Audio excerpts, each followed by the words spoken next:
चलिए, तो आज से संसद के मॉनसून सत्र की भी शुरुआत हो रही है। संसद का ये मॉनसून सत्र काफी अहम होने जा रहा है। संसद के इस मॉनसून सत्र को लेकर पक्ष और विपक्ष ने अपनी अपनी रणनीतियां तैयार की हैं। सर्वदलीय बैठक भी हुई थी कि मॉनसून सत्र को कैसे चलाया जाए। उन तमाम चीजों को मद्देनजर रखते हुए काफी महत्वपूर्ण मॉनसून सत्र होने वाला है।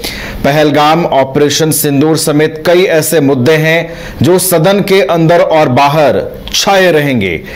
विपक्ष की ओर से कई रणनीतियां तैयार की गई हैं सरकार को घेरने के लिए, तो वहीं सरकार की भी पूरी तैयारी है कि विपक्ष जो सवाल करेगी उसका जवाब जो है तथ्यों के साथ दिया जाए। विपक्ष के सवालों का कह सकते हैं कि पूरी मजबूती के साथ सामना किया जाए और जवाब दिया जाए, इसकी तैयारी भी की गई है। संसदीय कार्य मंत्री किरण रिजिजू ने भी इस बात की जानकारी दी थी कि जो भी सवाल विपक्ष के होंगे उसकी कोशिश होगी कि हम लोग पूरे मजबूती के साथ तथ्यपरक बातों के साथ जो है वो विपक्ष के सवालों का जवाब दे। तो काफी महत्वपूर्ण ये सत्र होने जा रहा है और कई जो मुद्दे हैं वो इस सत्र के अंदर छाए रहेंगे।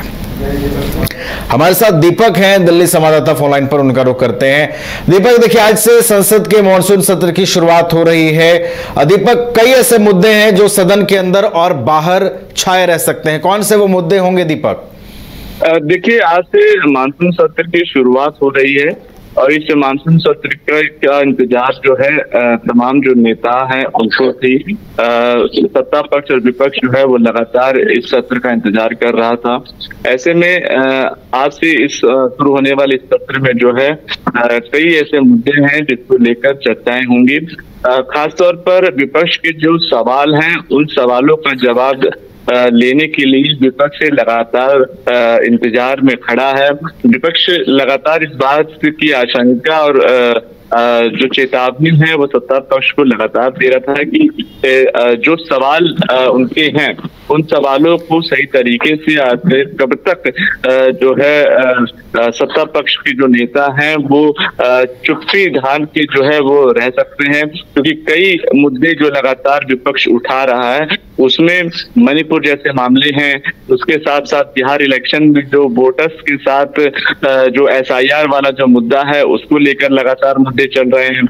इसके साथ वन नेशन वन इलेक्शंस को लेकर सत्ता पक्ष के जो नेता हैं वो अपनी बातें रखते हुए नजर आ रहे हैं। पहलगाम आतंकी हमले पर लगातार विपक्ष जो है घिरता हुआ नजर सत्ता पक्ष को आ रहा है। तो ये ऐसे बड़े मुद्दे हैं नवीन जो पिछले बीते दिनों में काफी बड़े रहे हैं और हमने देखा कि किस तरीके से इन मुद्दों से चाहे पक्ष या विपक्ष हो दोनों आमने सामने रहे हैं। इसको लेकर बड़ी स्ट्रेटेजी और रणनीति भी बनी है, सर्वदलीय बैठक भी बुलाई गई है। लेकिन जब आज से जब कार्यवाही शुरू होगी, कार्य मंत्री किरण रिजिजू ने इसकी जानकारी भी दी। जब आज से जब ये कार्यवाही शुरू होगी तब देखने वाली बात होगी कि आखिरकार विपक्ष कौन कौन से मुद्दे लेकर सदन में पहुंचता है और सत्ता पक्ष किन मुद्दों के साथ जो है आगे अपनी बातें रखने की कोशिश करता है। जी चलिए, तो काफी महत्वपूर्ण मॉनसून का यह सत्र होगा और विपक्ष किन मुद्दों को लेकर आती है सदन के अंदर और बाहर, किन मुद्दों की गूंज दिखाई देती है, इस पर भी नजरें हमारी बनी रहेंगी। बहुत बहुत धन्यवाद दीपक आपका हमारे साथ जुड़ने के लिए, पूरी जानकारी हम तक पहुंचाने के लिए। अगर आप देश के किसी भी कोने में रहते हैं, अगर आप पटना आना चाहते हैं और घर जैसे रहने और खाने का आनंद लेना चाहते हैं तो एक बार जरूर आए होटल डायमंड इन। संपर्क करें 9572759746, 9031859981, 0612400153। एड्रेस अपोजिट विद्या संस्कार स्कूल, रंजन पथ, गोला रोड, बेली रोड, पटना 801503। घर रहने का मकान भर नहीं, ये खुशियों की तिजोरी है।